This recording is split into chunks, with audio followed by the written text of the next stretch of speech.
ঘটেছে কিছু অলৌকিক ঘটনা। বর্তমানে তা অলৌকিক মনে হলেও সনাতন ধর্মগ্রন্থে তা আগেই লেখা রয়েছে। তবে এই অলৌকিক ঘটনাকে কলিযুগ ধ্বংসের ইঙ্গিত হিসেবেই মনে করা হচ্ছে। শ্রী পশুপতিনাথ মন্দির নেপালের রাজধানী কাঠমান্ডুতে অবস্থিত। মন্দিরের পাশ দিয়ে বয়ে চলেছে পবিত্র বাগমতী নদী।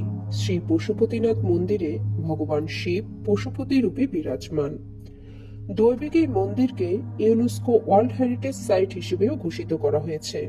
কিন্তু এই মন্দির কত বছর প্রাচীন তা আজও জানা সম্ভব হয়নি। শ্রী পশুপতিনাথ মন্দির চত্বরে আরো অনেক ছোট বড় মন্দির রয়েছে। সনাতন ধর্মে দ্বাদশ জ্যোতির্লিঙ্গের মধ্যে একটি হল শ্রী পশুপতিনাথ মন্দির। এই মন্দিরকে কেদারনাথের অর্ধেক অংশ হিসেবেও মান্যতা রয়েছে। পশুপতিনাথ মন্দিরে স্বয়ং ভগবান দেবাদিদেব মহাদেব বিরাজ করেন, এমনটাই ভক্তদের বিশ্বাস। এমনকি মন্দিরে বিরাজিত পঞ্চমুখী শিবলিঙ্গকে দর্শনের সাথে সাথেই এক দৈবিক শক্তির অনুভব করা যায়। শিবলিঙ্গে 4 মুখ 4 দিকে এবং একটি মুখ ঊর্ধ্বমুখী। শিবলিঙ্গ প্রায় 1 মিটার উঁচু। শিবলিঙ্গকে নিয়মিত পঞ্চামৃত দ্বারা অভিষেক করা হয়। মান্যতা রয়েছে এই শিবলিঙ্গ পরশ পাথরের তৈরি।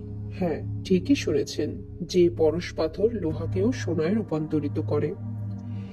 এই মন্দিরের 3টি মান্যতাও রয়েছে, যা অন্যান্য শিব মন্দির থেকে একদম আলাদা।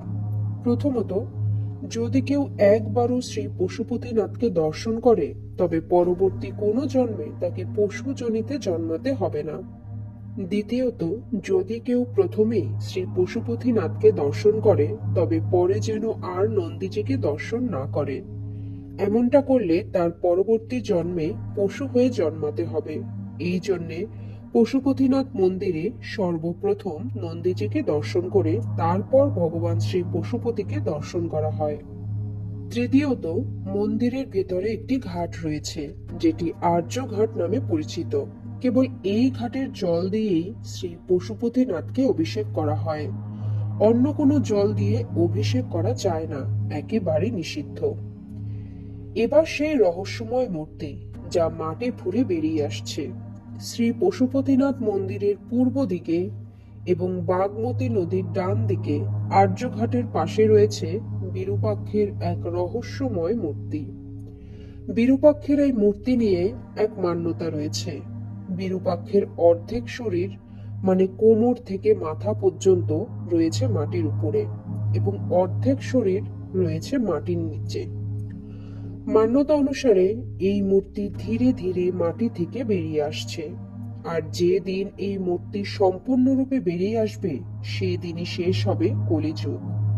কলিযুগ শেষ হবার সময় পৃথিবীতে এক বিরাট তাণ্ডব হবে, যে রূপ হয়তো হয়েছিল মহাভারতে তার থেকেও ভয়ানক।